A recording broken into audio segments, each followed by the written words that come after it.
മഞ്ജു പിള്ളയെ അറിയാത്തവരായിട്ട് ആരും ഇവിടെ കാണത്തില്ല. ചലച്ചിത്ര താരം മഞ്ജു പിള്ള, SP പിള്ളയുടെ ചെറുമകളും സുജിത് വാസുദേവന്റെ വൈഫും ആയിട്ടുള്ള മഞ്ജു പിള്ള. ഈ മഞ്ജു പിള്ളയുടെയും സുജിത് വാസുദേവന്റെയും മകളാണ് പ്രശസ്ത മോഡലിംഗ് ആർട്ടിസ്റ്റായ ദയ സുജിത്ത്. ഈ ദയ സുജിത്ത് 2023 ഇൻസ്റ്റഗ്രാമിൽ പോസ്റ്റ് ചെയ്ത ഒരു ചിത്രത്തിനെ പിന്തുടർന്നുള്ള ചില വിഷയങ്ങളാണ് കഴിഞ്ഞ കുറേ ദിവസങ്ങളായിട്ട് സോഷ്യൽ മീഡിയയിൽ വൈറലായിക്കൊണ്ടിരിക്കുന്ന കണ്ടന്റ്.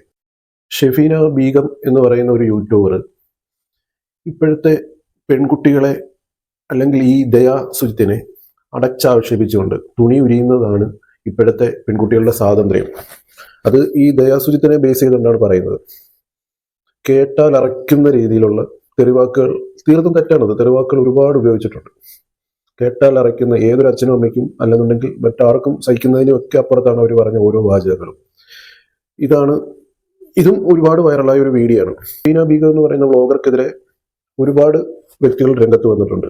അത് അവളുടെ വസ്ത്രം ധരിക്കാനുള്ള അവളുടെ അവകാശമല്ലേ, പിന്നെ ഇതൊരു മനുഷ്യശ്രീയാണോ, അങ്ങനെയൊക്കെയുള്ള ചില ഇതൊരു പൊതുശല്യമായിട്ടുള്ള ഒരു സ്ത്രീയാണ് എന്നൊക്കെ പറഞ്ഞുകൊണ്ട് ഒരുപാട് പേര് കമന്റിലൂടെയും അല്ലാതെയും വീഡിയോകളിലൂടെയും ഒക്കെ ഈ യൂട്യൂബർക്കെതിരെ പ്രതികരിച്ചിട്ടുണ്ട്. അവസാനം നമ്മുടെ ഈ യൂട്യൂബർ തന്റെ വീഡിയോയും പിൻവലിച്ച് കരണം വഴി ഓടി.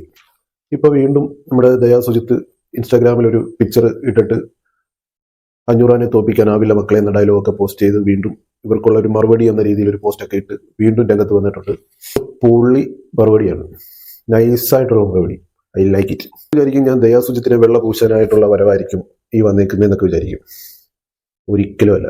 ഞങ്ങളിവിടെ തുണി ഉരിയാൻ റെഡി ആയിരിക്കുകയാണ്, കാണണ്ടാത്തവരൊക്കെ കുനിഞ്ഞിരുന്നു എന്നൊക്കെ പറയുന്ന ആ ഒരു വിഭാഗത്തിന് വേണ്ടിയുള്ള 2 വാക്ക് പറയാനാണ് ഞാനിവിടെ വന്നിരിക്കുന്നത്. ഊരാനായിട്ട് റെഡിയായിട്ട് നിൽക്കുന്ന തുണിയൊക്കെ ഒന്ന് മേലോട്ട് കയറ്റിയിട്ടിട്ട് ഈ ചേട്ടൻ പറയുന്നത് ഒരു 2 മിനിറ്റ് കേട്ടിട്ട് നിങ്ങൾ നിങ്ങളുടേതായിട്ടുള്ള ആ സ്വാതന്ത്ര്യത്തിന്റെ പുറകെ പൊക്കോളൂ. ഞങ്ങൾ ഈ ആണുങ്ങളുടെ ചിന്തയും മേക്കിങ്ങും നിങ്ങൾ ഈ പെണ്ണുങ്ങളുമായിട്ട് ടോട്ടലി ഡിഫറൻ്റ് ആണ്. ഈ ഒരു സ്കെയിലിന്റെ 2 അറ്റം എന്നൊക്കെ പറഞ്ഞിട്ട് ടോട്ടലി ഡിഫറൻ്റ് ആയിട്ടുള്ള മേക്കിംഗ് ആണ് ഞങ്ങളുടേത്. ഇപ്പോൾ ഒരു ആണിന്റെ കയ്യിലോട്ട് ഒരു ബിക്കിനി ധരിച്ച ഒരു പെൺകുട്ടിയുടെ 5 ഫോട്ടോകൾ ഉൾപ്പെട്ട ഒരു 100 ഫോട്ടോ കയ്യിലോട്ട് കൊടുത്തിട്ട് ഇതൊന്നെല്ലാം ഒന്ന് നോക്കി ഒന്ന് ബൈഹാർട്ടാക്കാൻ പറഞ്ഞു കഴിഞ്ഞാൽ അവൻ 100 എണ്ണവും നോക്കി ആ കാർഡെല്ലാം തിരിച്ചു തരും. പക്ഷെ അവന്റെ മെമ്മറിയിൽ ആദ്യം നിൽക്കുന്നത് ആ പെൺകുട്ടികളുടെ 5 ബിക്കിനി ഫോട്ടോസ് ആയിരിക്കും. അതാണ് ആണുങ്ങൾ. ഇത് എന്നെ തെറി വിളിക്കാനും ഇത് അല്ല ഞങ്ങൾ മാന്യരാണ്, അങ്ങനെ നീയാണ്, അങ്ങനത്താണ്, ആണുങ്ങളും അല്ലാത്ത ടൈപ്പൊക്കെ ഉണ്ടെന്ന് ഞാൻ ഇപ്പോൾ പറയാൻ ഒത്തിരി ആൾക്കാർ വരും. പക്ഷെ പൊതുവായിട്ടുള്ള എൻ്റെ ഒരു അഭിപ്രായമാണ് ഞാൻ പറഞ്ഞത്. തെറ്റാകാൻ ചിലപ്പോൾ ശരിയാകാം. 5 ചിത്രങ്ങളെ ഓർത്തു വെക്കും. അത് കഴിഞ്ഞിട്ടേ ബാക്കി ചിത്രത്തിലോട്ട് അവന്റെ ഓർമ്മയിലോട്ട് അല്ലെങ്കിൽ അവന്റെ മെമ്മറിയിലോട്ട് ആ ബാക്കി ചിത്രങ്ങൾ അത് കഴിഞ്ഞിട്ടേ വരത്തുള്ളൂ. ഈ 5 ചിത്രങ്ങൾ കഴിഞ്ഞിട്ടേ വരത്തുള്ളൂ. ഒരു പുരുഷനെ ഇപ്പം സ്ത്രീപീഡനത്തിന് എല്ലാവരും കൂടെ പിടിച്ച് തല്ലിക്കൊന്നു വെച്ചു. അവൻ ബൈ ചാൻസ് വീണ്ടും ജീവൻ വെച്ച് കഴിഞ്ഞാൽ അവൻ വീണ്ടും സ്ത്രീപീഡനത്തിലോട്ട് തന്നെ, ആ പീഡന പരമ്പരകളിലോട്ട് തന്നെ അവൻ വീണ്ടും പോകും. അതൊരു നാച്ചുറൽ ആയിട്ടുള്ള സംഭവമാണ്. അങ്ങനെ ചെയ്യുന്നവരുടെ കാര്യമാണ് ഞാൻ പറഞ്ഞത്. അല്ലാത്ത മാന്യന്മാര് ഒരു സൈഡിലോട്ട് ഒതുങ്ങിക്കും. അങ്ങനെ ചെയ്യുന്ന ആൾക്കാരെ കുറിച്ചാണ് ഞാൻ ഈ പറഞ്ഞത്. ഇതൊന്നും പറഞ്ഞാൽ മനസ്സിലാകാത്തത് കൊണ്ടാണ് ഇതിനുവേണ്ടി സംസ്കാരം എന്നുള്ള പദങ്ങളും ഒരു സംസ്കാരം എന്നും ദൈവം എന്നൊക്കെ നമ്മൾ ഒരു ഒറ്റ പദത്തിലോട്ടൊക്കെ ഇതിനെ ഉൾക്കൊള്ളിച്ചേക്കുന്നത്. ഇതൊക്കെ ഒരു സംസ്കാരം എന്നാണ് പറയുന്നത്. ആ സംസ്കാരം ഉള്ളവരുടെ കാര്യമാണ് ഞാൻ ഈ പറഞ്ഞത്. ഞാൻ പറഞ്ഞത് ആണിനെയും പെണ്ണിനെയും ദൈവം സൃഷ്ടിച്ചിരിക്കുന്നത് വളരെ വ്യത്യസ്തതയോടാണ് എന്നാണ് ഇതിന്റെ ചുരുക്കം. മനുഷ്യൻ എന്ന് പറയുമ്പോൾ അതിന് ഓപ്പോസിറ്റ് പിന്നെ വരുന്ന ഒരു മൃഗങ്ങളെന്ന്. ഈ മനുഷ്യനും മൃഗങ്ങളും തമ്മിലുള്ള മെയിൻ വ്യത്യാസം എന്ന് പറയുന്നത് സാഹചര്യങ്ങളെ മനസ്സിലാക്കി പ്രവർത്തിക്കാനുള്ള ഒരു കഴിവ് മനുഷ്യനുണ്ട് എന്നുള്ള ഒരു കൺസെപ്റ്റ് വെച്ചിട്ടാണ് ഇവരെ വേർതിരിക്കുന്നത്. ചിലപ്പം ആലോചിക്കാനുള്ള കഴിവ്, ചിന്തിക്കാനുള്ള കഴിവ്, കണ്ടുപിടിക്കാനുള്ള കഴിവ്, അങ്ങനെയൊക്കെയുള്ള കഴിവിനെ മാറ്റി നിർത്തി കഴിഞ്ഞാൽ എന്തിനേയും ആലോചിച്ച് പ്രവർത്തിക്കാനുള്ള ഒരു കഴിവ് മനുഷ്യർക്കുണ്ട്, മൃഗങ്ങളെക്കാട്ടിലും ഉണ്ട് എന്നുള്ള ഒരു കൺസെപ്റ്റാണ് മനുഷ്യനെ മൃഗങ്ങളിൽ നിന്ന് വേർതിരിച്ച് നിർത്തുന്നത്.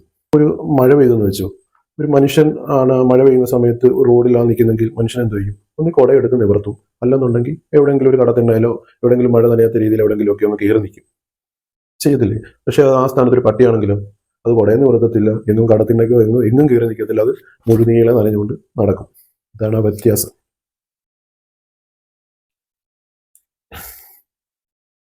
മനുഷ്യനെ ഒന്ന് അപ്പിയിടാൻ തോന്നിയാലും മനുഷ്യൻ വളരെ ടോയ്ലറ്റിൽ പോകും. പട്ടിയാണെങ്കിലും ടോയ്ലറ്റിൽ പോകും. ഇപ്പം നിങ്ങൾ പറയും പട്ടിക്ക് കൊടുക്കുന്ന ടോയ്ലറ്റ് എന്ന്. അല്ല, അതിൻ്റെതായിട്ടുള്ളൊരു സെൻസിലെടുത്തു കഴിഞ്ഞാൽ ആലോചിച്ച് ചെയ്യാനുള്ള ആ കഴിവിനെയാണ് ഞാൻ ഈ ലളിതമായിട്ട് ഞാനൊന്ന് പറഞ്ഞതാണ്. എൻ്റെ ഒരു അറിവ് വെച്ചിട്ട് ഞാൻ ലളിതമായിട്ട് പറഞ്ഞതാണ്. ഇപ്പം ഡ്രസ്സിൻ്റെ കാര്യം തന്നെ എടുക്കുക. നമ്മളിപ്പം ജിമ്മിന് പോകുന്നത്, ഈ ജിമ്മിന് പോകുന്ന ഡ്രസ്സ് ഇട്ടുണ്ടോ നമ്മളിപ്പോൾ അമ്പലത്തിൽ പോകുന്നത്, അല്ലെ പള്ളിയിൽ പോകുന്നത്, അല്ലെ മസ്ജിദിൽ പോകുന്നത് അല്ലേ? ഈ അമ്പലത്തിൽ പോകുന്ന ഡ്രസ്സും ഇട്ടുകൊണ്ടാണോ അല്ലെങ്കിൽ ഇട്ടുകൊണ്ടാണോ നമ്മളിപ്പം ജിമ്മിന് പോകുന്നത്? രാവിലെ ഒരു മുണ്ടും ഒക്കെ കൊടുത്ത് വെള്ള ഷർട്ടും ഒക്കെ ഇട്ട് ജിമ്മിലോട്ട് പോകുന്ന അവസ്ഥ, ആ ഒരു അവസ്ഥ നിങ്ങളൊന്ന് ആലോചിച്ച് നോക്കി. എന്ത് കോമഡി ആയിരിക്കും. കാരണം ഈ ഡ്രസ്സ് ഇടാനുള്ള സ്വാതന്ത്ര്യം ഉണ്ട്, പക്ഷെ ഒരു സാഹചര്യ ബോധം കൂടി നമ്മളിലുണ്ട്. ആ ബോധം ഉള്ളത് കൊണ്ടാണ് നമ്മൾ ജിമ്മിലിടേണ്ടത് ജിമ്മിലും, കല്യാണത്തിന് പോകേണ്ട ഡ്രസ്സ് കല്യാണത്തിലും, പള്ളിയിലോ അമ്പലത്തിലോ മസ്ജിദിലോ പോകേണ്ട ഡ്രസ്സ് അവിടത്തേക്കുമായിട്ട് നമ്മൾ മാറ്റി വെച്ചേക്കുന്നത്. ആ സാഹചര്യ ബോധം ഉള്ളത് കൊണ്ടാണ്. ഈ വസ്ത്രം ഉപയോഗിക്കുന്നത് ഈ ശരീരം മൂടാൻ വേണ്ടി മാത്രമല്ല, അത് സാഹചര്യം, സമയം, സന്ദർഭം എന്നൊക്കെ നോക്കി നമ്മൾക്ക് സെലക്ട് ചെയ്യാനുള്ള ഒരു ഉപാധിയും കൂടെയാണ് വസ്ത്രം. ഞാൻ ഈ പറഞ്ഞുകൊണ്ട് പള്ളിയില ജിമ്മിലിട്ടേക്കുന്ന വസ്ത്രമായിട്ട് പള്ളി നിസ്കരിക്കാൻ പോയി കഴിഞ്ഞാൽ എന്തുമായിരിക്കും? അല്ലെ ഒരു കല്യാണത്തിന് എന്തുമായിരിക്കും അവസ്ഥ? ഒന്ന് ആലോചിച്ച് നോക്കിയേ.